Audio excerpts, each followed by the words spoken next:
ក្រោយពីភ្លៀងធ្លាក់មកមេបងប្អូន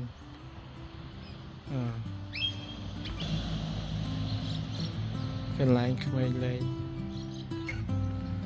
អត់មានមនុស្សទេស្ងាត់ឈឹងមកពីកន្លែងចេះតាមភូមិសង្កាត់ច្រើនណាស់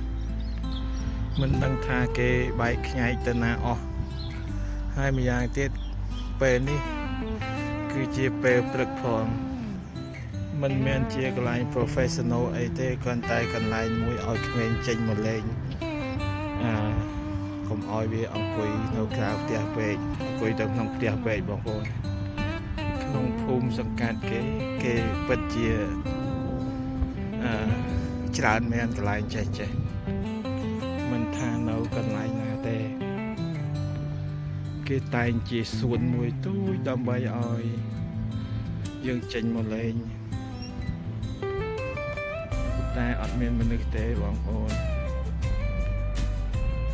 មានតែសត្វដើរចឹកចំណៃកប់អស់នេះហ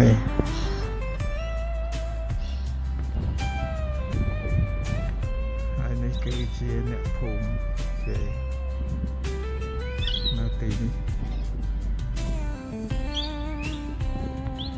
កន្លែងនេះមិនធំទេកន្លែងនេះទូចជាងគេបើប្រៀបធៀបទៅកន្លែងផ្សេងចឹងមកអត់សូវមានមនុស្សមកប្រដាប់លេងមានសពគ្រប់ដែរទូចតែមានសពគ្រប់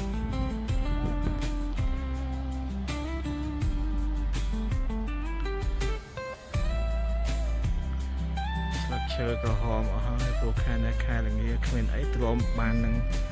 ធម្មជាតិនៅស្រុកនេះទេកំណៅនិងរងានៅស្រុកនេះទេ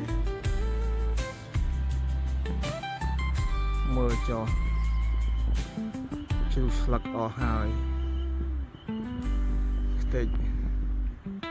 មិនសល់អីទេនេះក៏អស់ដែរ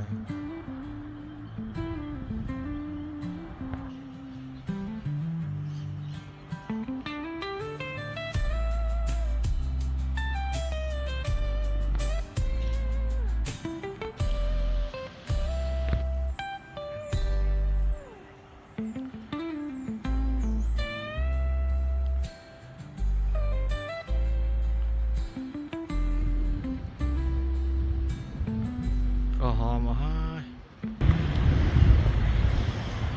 សុខដុមរមនីណាចឹងវីដេអូនេះសន្មតថាចប់តែតាមនេះហើយបងប្អូនចាំជួបគ្នាវីដេអូក្រោយបាទអរគុណច្រើនដែលបានចូលទស្សនាមកដល់ទីនេះ